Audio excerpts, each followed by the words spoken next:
নমস্কার বন্ধুরা, মৌসুমী সুজন লাইফস্টাইলে সবাইকে অনেক অনেক স্বাগতম। তো বন্ধুরা, আজকে নিয়ে এসেছি একটি স্পেশাল চিকেন রেসিপি। হ্যাঁ বন্ধুরা, আজকে আমি দেশি মুরগির একটি স্পেশাল পাতলা ঝোলের মুরগি রেসিপি নিয়ে এসেছি। দারুণ স্বাদের একটি মুরগি রেসিপি। হ্যাঁ, এখন তো অবশ্যই ভাবছেন তাই না, যে পাতলা ঝোলের রান্না মাংস সেটা আবার কেমন হবে খেতে, তাই না? একদমই এই ভাবনা নয়, এভাবে একবার রান্না করে দেখুন, দারুণ হবে খেতে।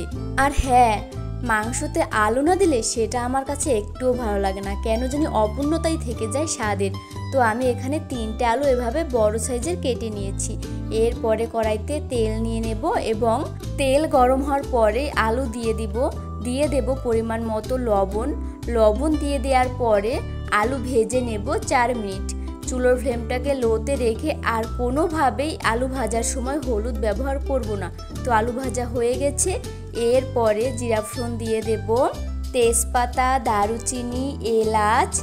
এরপরে এগুলোকে হালকা ব্রাউন কালার করে ভেজে নিব।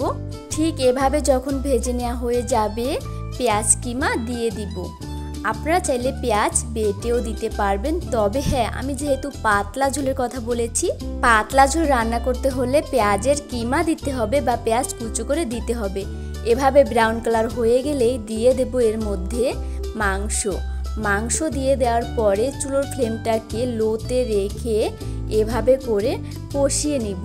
5 মিনিট কষিয়ে নেওয়ার পরে দিয়ে দেব পরিমাণ মতো লবণ এবং পরিমাণ মতো হলুদ দিয়ে দেওয়ার পরে আরও কষিয়ে নেব 2 মিনিট। আর এই 2 মিনিট কষিয়ে নেওয়ার সময় চুলোর ফ্লেমটাকে হালকা একটু বাড়িয়ে দিতে হবে আগের তুলনায়।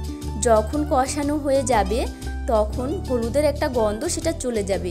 এরপরে দিয়ে দেব আদা বাটা 1 চা চামচ, রসুন বাটা 1 চা চামচ, কাঁচা জিরা বাটা 1 চা চামচ। মশলাগুলো দিয়ে দেওয়ার পরে কষিয়ে নিব আরও 5 মিনিট। মশলা দিয়ে দেওয়ার পরে যত বেশি কষিয়ে নেবেন তত বেশি খেতে ভালো হবে এভাবে মাংস রান্না করলে পাতলা ঝোলে। এরপরে দিয়ে দেব মরিচের গুঁড়া। হ্যাঁ, আজকে ঝাল পাতলা ঝোলের মাংস হবে, মরিচের পরিমাণটা একটু বেশিই দিলাম। তবে হ্যাঁ, আপনারা যতটুকু ঝাল খেতে পারেন ঠিক ততটুকুই মরিচ ব্যবহার করবেন। আমার কাছে ঝাল মাংস দারুণ হয়। এরপরে ঢেকে রাখবো।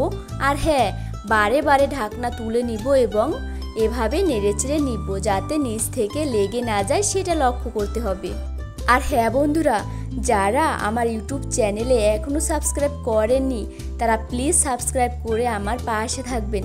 আর আমার ফেসবুক পেজ মৌসুমী সুজন লাইফস্টাইলে ফলো দিয়ে আমার পাশে থাকবেন। তো যাই হোক বন্ধুরা, আমি বারে কিন্তু এভাবে নেড়ে চেড়ে নিয়েছি ঢাকনাটা উঠিয়ে। এখন পরিমাণ মতো জল দিয়ে দেব। আমি তো আজকে পাতলা ঝোলে রান্না করব। আপনারা যদি পাতলা ঝোলে না রান্না করেন তাহলে জলের পরিমাণটা ওই অনুযায়ী দিবেন। আমি যেহেতু পাতলা ঝোলে রান্না করব তাই জলের পরিমাণটা বেশিই দিয়েছি। এখন আমি জলে বলক আসা পর্যন্ত অপেক্ষা করব। আর হ্যাঁ, আপনারা কিন্তু দেখতেই পাচ্ছেন আমি কিন্তু এখনও মাংস ঢেকে দেইনি। হ্যাঁ, এখনই ঢেকে দিব না, জলে বলক আসার পরেও 5 মিনিট রান্না করব। এরপরে ভেজে রাখা আলুগুলো দিয়ে দেব। আর আলুগুলো দিয়ে দেওয়ার পরে ঢেকে রাখবো 5 মিনিটের জন্য। এরপরে ঢাকনাটা তুলে নিব। ঢাকনাটা তুলে নিয়ে রান্না করব আরও 5 মিনিট। আর হ্যাঁ, যেহেতু দেশি মুরগির মাংস তাই একটু টাইম নিয়ে রান্না করতে হবে, তাহলে খেতে দারুণ হবে আর মাংস নরমও হয়ে যাবে। তো আমার রান্না কিন্তু শেষের পথে। হয়ে গেছে আমার আজকের পাতলা ঝোলের মুরগি রেসিপি। আমি যেমনটি রান্না করতে চেয়েছিলাম ঠিক তেমনটি হয়েছে, খেতে জাস্ট অসাধারণ হবে।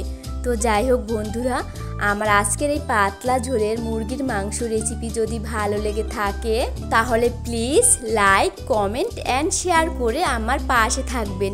এবং এভাবে আরও নতুন রেসিপি পেতে হলে চ্যানেলটিতে সাবস্ক্রাইব করে পাশে থাকবেন। ভালো থাকবেন, সুস্থ থাকবেন। টাটা।